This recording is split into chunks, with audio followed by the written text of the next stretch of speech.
Tingnan mo, ang lalim oh. Malalim. Dapat hindi na ito pinapadaanan ng mga sasakyan eh. Isang Alam mo kung linya. bakit?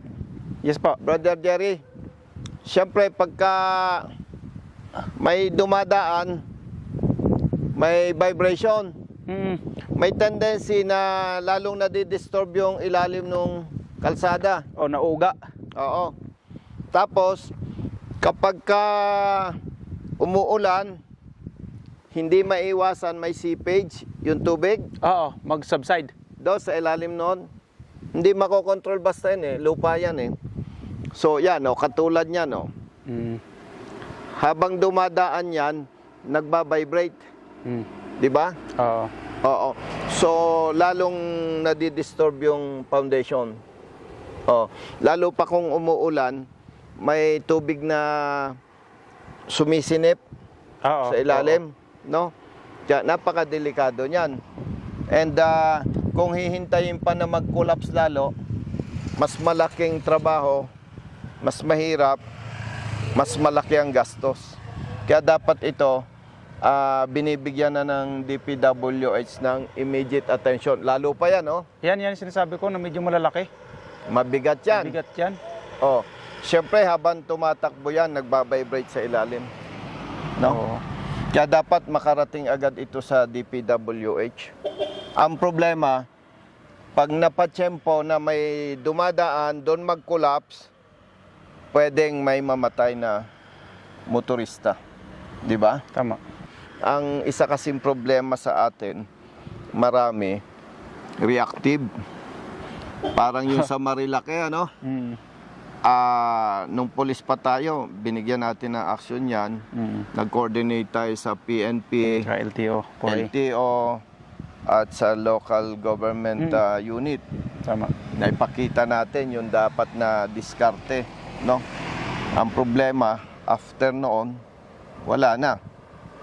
So ngayon, may namatay, nag-viral. Ang dami nang sumasawsaw sa problema, ano? Oo. Basic lang naman yun eh. Mandato ng LTO yan, ng PNP, na bigyan ng pansin yun. Oo. Kasi yung pagkakarera pa lang, violations na yun eh. No? Ayun, may namatay, bibigyan na ng pansin. Doon, No? doon pumapasok yung sinasabi mo na dapat proactive. Oo, Hindi reactive. reactive. No, pagka may nadisgrasya, Saka na lang. inaaksyonan. Oo. At ang daming umiepal. No? Pero ang nakakatuwa nito, napansin na ng LTO, Opo. ng Central Yung Office Central ni Office. Asik Bigor Mendoza. At pinapaimbestigahan niya yan. Bakit alam ng publiko na may karera dyan, may mga ganyang pasikat, pero nitong may namatay, saka palang aaksyonan. Tama. No? Anyway, ito nga, balik tayo dito. Dapat ito ay, kung mungkahi natin, dapat totally black na yan. Wala nang dadaan. Tapos, i-address na, action na. Tama. Huwag nang hintayin may madisgrasya pa. Opo. Masakit sa mata ninyo yan bilang civil engineer. Ay, oo. At saka, Di ba? hindi, yun nga nabanggit ko sa iyo eh. Pag may dumadaan, may vibration Tama. yan eh. Di ba? Ay loose. Siyempre, lalaki ang damage. Tapos kung umuulan, may seepage, may sisinip na tubig, lalong humihina ang ilalim. O, bakit hintayin pang lumaki ang damage? Bakit hintayin pa na may mamatay? Ayan o, ang dami palang dumadaan sa sakyan. Ano po yun, talagang marami po nadaan dito. Oo. Kasi ito po yung pinakamalapit na way papuntang Vizcaya. Anyway, makikipag-ugnayan tayo sa DPWH. Oh, Region 2. Hindi, doon na sa Central. Central na po. Oo. Kasi huwag nang hintayin may mamatay pa. Nakatulad sa Marilake na kapag may namatay, inaaksyonan, ano. At ang daming umiepal. Yun lang, ano. O, yan, katulad nito, Bumalik pa po yan. walang kamalay-malay. Brother, ingat! Mayroon! Oo. Oh, dalawa, tig-isa kayo. Ingat kayo. Ingat, ha? Okay, let's go.